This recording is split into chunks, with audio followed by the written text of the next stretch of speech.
The Big Easy? I think it should be called the Big Hard. Let's see how Eagle fares today on what the pros are saying is the most difficult course on the Disc Golf Pro Tour. Catch one. It'll be a small one. He's like, that's what they want. It feels so weird. It feels like a toy. Yeah, you can share the clips of videos of all the alligators. You know, just none of the stuff Sauron you right turn. there. Like blink sideways too. I was like, I'm gonna eat you one day. It was a quick turnaround for Eagle and Ratana. They jumped in their van and drove for a couple hours after his victory at Throwdown the Mountain. Spent all day Monday driving to get to the Big Easy Open. On Tuesday morning, he had a practice round with Silas Schultz for MVP. Check that one out, as well as a great podcast on the Nick Crush show about distance and driving and technique and form. I would highly suggest that one. And took a day's rest on Thursday, and then Friday came around and it was time to tackle the Big Easy.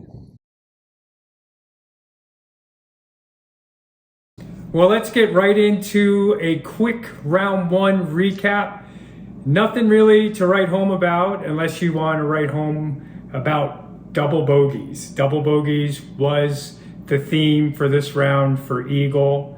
Started off the round on hole one through a huge over the top shot that went about 580 feet long into the water. Was able to pitch up and get a par. On hole two, he got out of position, was deep into a rough.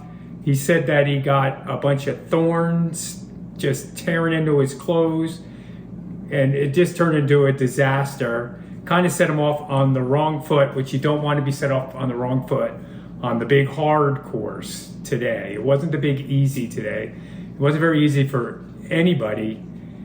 But then he proceeded to take a bogey on hole four, and on hole seven, another double bogey. There was hope because he got to hole nine and got a birdie, and then proceeded to get 4 birdies in a row.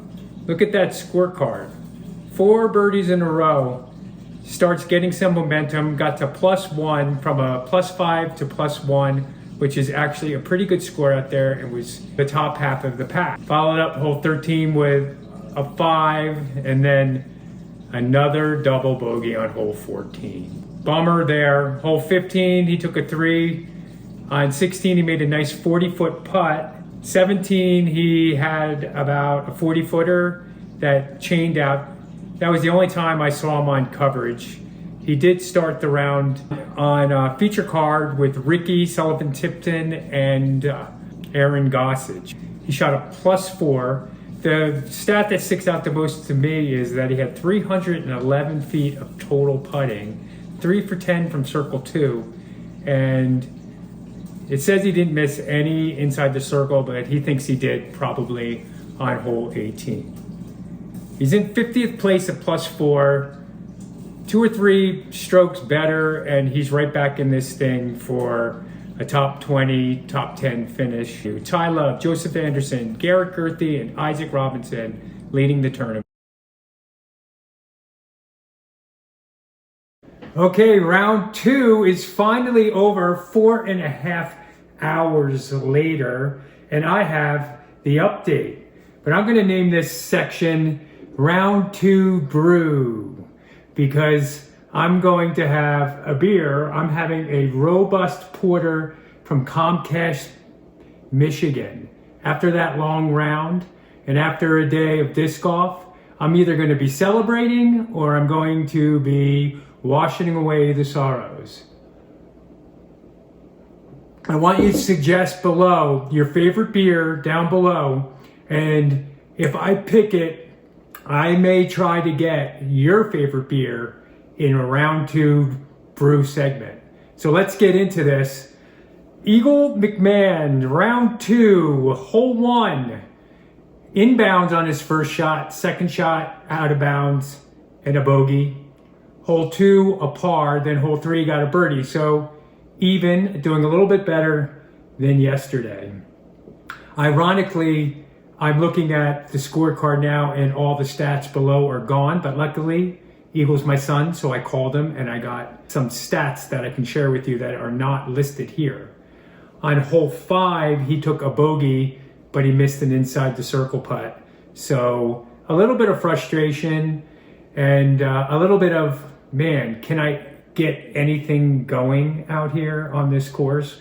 Was kind of running through Eagle's brain at that moment. So he proceeds to go, if you look at this scorecard, pars all the way out from hole 6 all the way through to hole 18, all pars. So some excitement in there, a lot of saves. He actually threw in a par save from 100 feet. I have that listed right up above, 100 feet. So a lot to score out there and a lot to save. He was 0 from 6 from circle 2 and 2 inside the circle putts.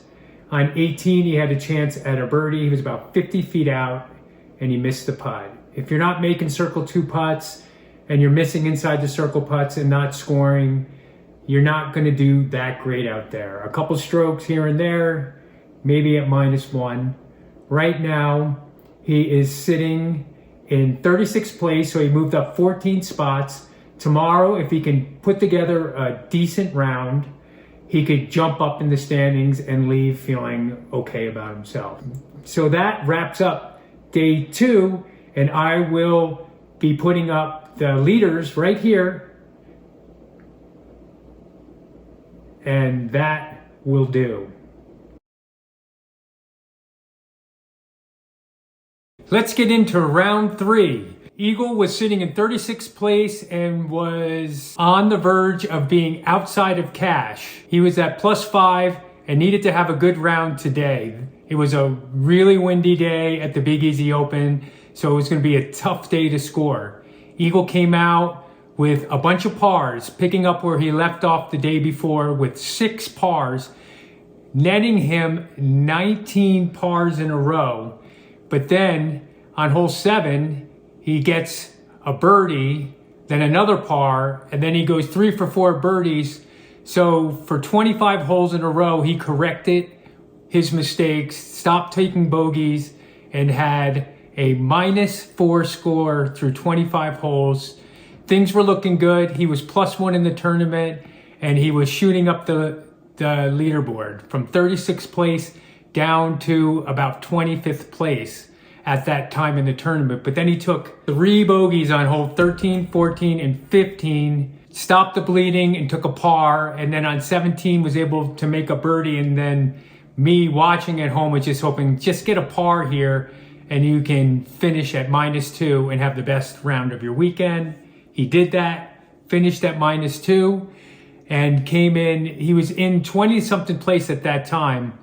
So as I was watching the rest of the tournament, I just kept watching scores and people kept falling off and taking bogeys and double bogeys down the stretch. So he got bumped up to 18th place, shooting up 18 spots on the leaderboard. From the beginning of the tournament, when he was +5 after 7 holes, he ends up shooting -2 the rest of the way. So Eagle showed great persistence this weekend. He kept his head in the game, finished the tournament strong. Thank you for tuning in. My channel, Holistic Disc Golf Dad. I have a lot of great videos on why Eagle was able to basically finish this tournament strong after a rough start. Just in case you don't want to be spoiled, turn away because here is the champion of the Big Easy Open. It was an epic battle down the stretch. I would suggest going to Jomez Pro and watching the next day coverage, or whenever you watch this video, go and watch it. It was amazing. Congratulations to Gannon Burr.